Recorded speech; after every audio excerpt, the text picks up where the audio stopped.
কালকে গভীর রাত থেকে ম্যাডাম খুব ক্রিটিক্যাল কন্ডিশনে চলে গেছেন, ফাইট করছেন তিনি আমাদের মাঝে ফিরে আসার জন্য। এখনো অবস্থা অত্যন্ত ক্রিটিক্যালি আছেন, এখনো বলবার মতো কোনো কন্ডিশনে এখনো উনি আসেন নাই।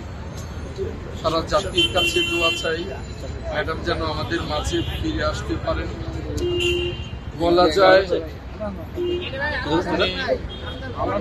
ডিপ কন্ডিশনে, আমি ঠিক ডিপ কন্ডিশনের ব্যাখ্যাটা আপনাদের কাছে দিতে চাই না, এটুকুই বলতে চাই উনি খুব ডিপ কন্ডিশনে আছেন। এটাকে আপনারা ভেন্টিলেশনও বলতে পারেন বা ক্রিটিক্যাল কন্ডিশনও বলতে পারেন। এই মুহূর্তে সারা জাতির কাছে দোয়া চাওয়া ছাড়া আর কিছু বলার নেই। ডাক্তাররা ক্লান্তিহীনভাবে চিকিৎসা দিচ্ছেন। এর আগে আমেরিকা, ইংল্যান্ড এবং বাংলাদেশের ডাক্তাররা চিকিৎসায় ছিলেন।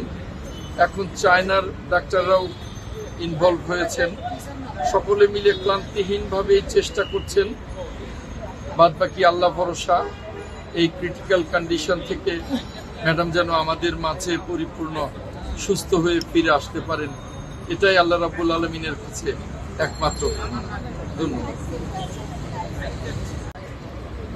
সিসিইউ থেকে আইসিইউ থেকে ভেন্টিলেশন বা লাইফ সাপোর্ট যাই বলেন, আমি এগুলোর বাইরে বলবো যে ম্যাডাম খুব ক্রিটিক্যাল কন্ডিশনে আছেন।